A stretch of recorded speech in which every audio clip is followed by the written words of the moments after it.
Hi everyone, and first off I want to wish everyone a happy Engineers Week. Some of you may be aware of this, but George Washington's birthday, which is on February 22nd, we celebrate Engineers Week during that time. A little known fact about George Washington is he was a surveyor and an engineer. And while the video will be posted after Engineers Week, I wanted to provide a quick plug on my wonderful profession that the Lord has called me into.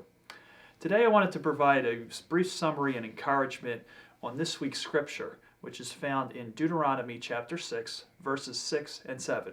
And I'll read it for you. These commandments that I give you today are to be on your hearts. Impress them on your children. Talk about them when you sit at home and when you walk along the road.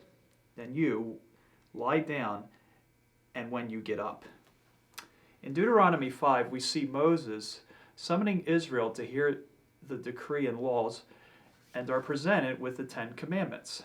Deuteronomy 6 is a reminder of what they heard previously and not to forget, as this will be an essential characteristic of the new covenant to come.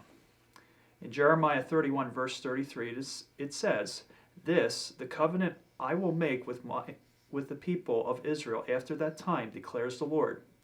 I will put my law in their minds and write it on their hearts. I will be their God, and they will be my people."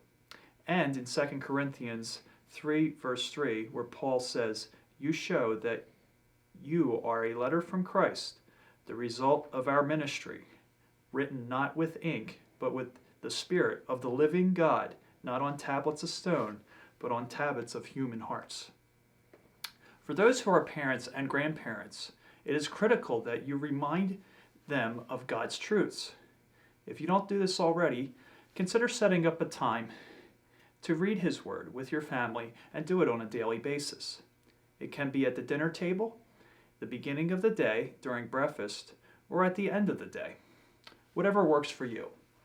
It's important to know that especially during these times, now more than ever, we need to have these commandments on our hearts as well as the scriptures.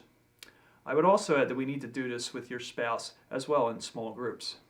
Take the time to meditate on His words, and it will be as it is said in Ezekiel chapter 3 and in the latter part of verse 3.